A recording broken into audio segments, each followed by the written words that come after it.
Alright, so today's video from WeForgot is how to reset up an MPK Mini to have split keys and pads. I also have to reprogram it to work with my looping setup because I had my MPK Mini USB die and there was no way to get my setting. So let this be a lesson, and I should have learned because I've already lost a bunch of stuff. It's always important to back up your settings, and you never know when a controller or a hard drive is going to fail. So have that shit backed up. So without further ado, I'm into it. So today I got a new MPK Mini. It's here. It works. I got my sticker. At least I tried back on it, which is, at least I tried. So my big issue right now is I am gonna have to do this right. Oop, I don't want that open. I don't know why that opened. Okay. So what I'm going to open up is a new loop because I need to see something before I go too much further into it. So channel 1 is supposed to be the synth and channel 2 is supposed to be the drums. So we're going to fix that up really quick. So channel 2 is the pads. And channel 1 is the keyboard and MIDI controls. So that's set up now. I was really hoping, and maybe I do have a video of me sort of doing this stuff, but if I don't, that's okay because I could still program reverse engineer style. So I have a bunch of, if you watched any of my last videos, I only had a few viewers on one of them and 40 on the other, but, maybe people in the future will watch these. I was doing binding for SooperLooper to bind it to my controller, and I actually already had my controller set up last time, so I was just able to press the buttons and know that it worked. So the way that I am going to do this is I'm going to try to figure out which controller. So channel 1 is going to be the stuff that I need. I'm going to have to sort of see if I can reverse engineer this, though.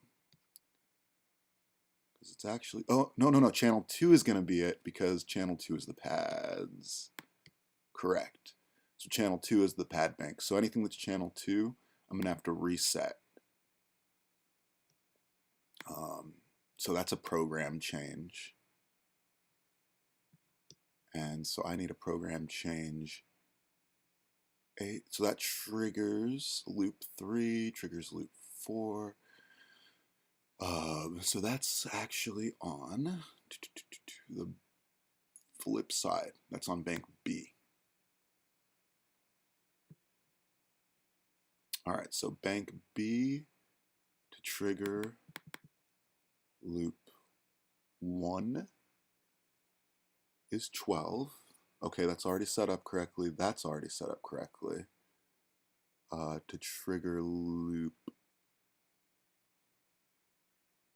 5 and trigger loop 4. Okay, that's pretty much all set up correctly, actually. So I got 1 and 2, 3 and 4. Correct? 4. Yeah. Okay, cool. So that's actually set up correct already. I didn't change that. I didn't have to change that. Next up, let's see if I can get the record functionality back up. Alright, so undo all was my top left corner button. So I need this to be 122. And 122, I love this coding because it does all of this stuff. It selects loop number 1. It brings everything back to 1 times speed. And it brings everything back to center. This button is my bring it back to center button. So it's awesome in that way. I have a quantize all button as 123. I don't know where I necessarily had that button. I will probably have to re-put that in, but right now that's not as key to getting this all to work. So I got trigger, trigger, trigger, into the more 122s.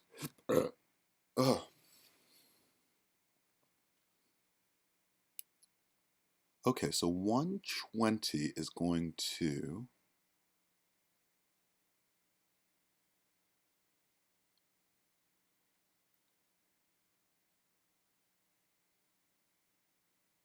be this top one.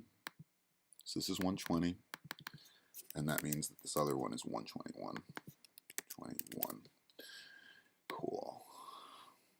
And again, you can have these be whatever numbers or whatever MIDI program controls you want them to be. But I just set it up this way. You know, it ended up being pretty easy. Luckily, most of this stuff was actually just a few button commands, so not a whole lot. And then the 120, 121, and I don't know what the 122 is yet. Gotta still figure that out. But now everything should be working fairly right. Let me plug in my other controller that I use, my Cuneo, and we'll see if I can at least just get the button presses to work. So again, I've got this button. Being all like cautious now about this part, because this part's the part that broke. So I have the ability to, with my Cuneo, record what's happening on loop 1 and 2 onto loop 3 or 4, and then I can reset with that one button press. In this case, this one would be that upper one. So if I hit this, boom, it mutes everything else, brings everything back to 1 times. I didn't have anything sped up, but just to show you, I'll speed that one up. And again, I'm going to hit the record button to just record on that first one. Boom, boom, boom, boom, boom. We're getting it. And then I am done. Hell, we'll record on the second one. If you saw sound, they would both be recording. Actually, everything would be recording onto loop 4 if I hit loop 4, because 3 also goes to loop 4. And I say 4, there's actually 5 loops, but loop 1 is a dummy loop because some controls, the way that they wrote this program, can't affect loop 1, which is silly. So I'm recording, and this bottom button, again, will mute everything, stop that recording, and bring it back to 1, where I'm able to start looping more. However, that time, it did not bring the loop back to 1 as the sync speed, so I've got to figure out why that didn't happen. But I think I can do that pretty easily. Sort of look into that really quick, actually. Yeah, neither of those worked to do that. So why is that? Those buttons weren't any problem before.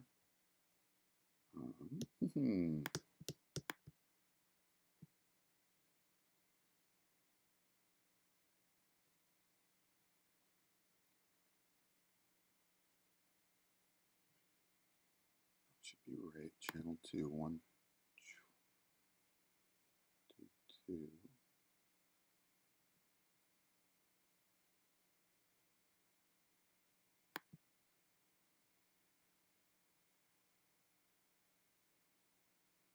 Maybe I never fixed that. Huh. Well, that might be something that I did not fix correctly, and I need to do that now. But that is easy enough to do. I just need to make it so that control number 2, when I press the button, it turns them on and off. When I hit the undo button, actually though, I bet it will do it correctly. It did. So it just means that I did not program that part quite correctly, but it should not be that hard to do. I mean, maybe I just want to keep it that way and not go back unless I'm I don't know, that one might be something I play around with a little bit. You know, I mean, I can always change it all back to 1. And I could always have a button that just changes it all back to 1 if I really wanted to change it back real quick. Also be pretty cool to have a half-speed button. One of the good parts about, you know, having all your stuff sort of break on you is you get to look at it in a fresh way. And I'm hoping that this fresh way leads to some enlightenment. Anyway, thank you for learning more about SooperLooper. and reason. I'm Scott from WeForgot, and I hope everybody has a great day.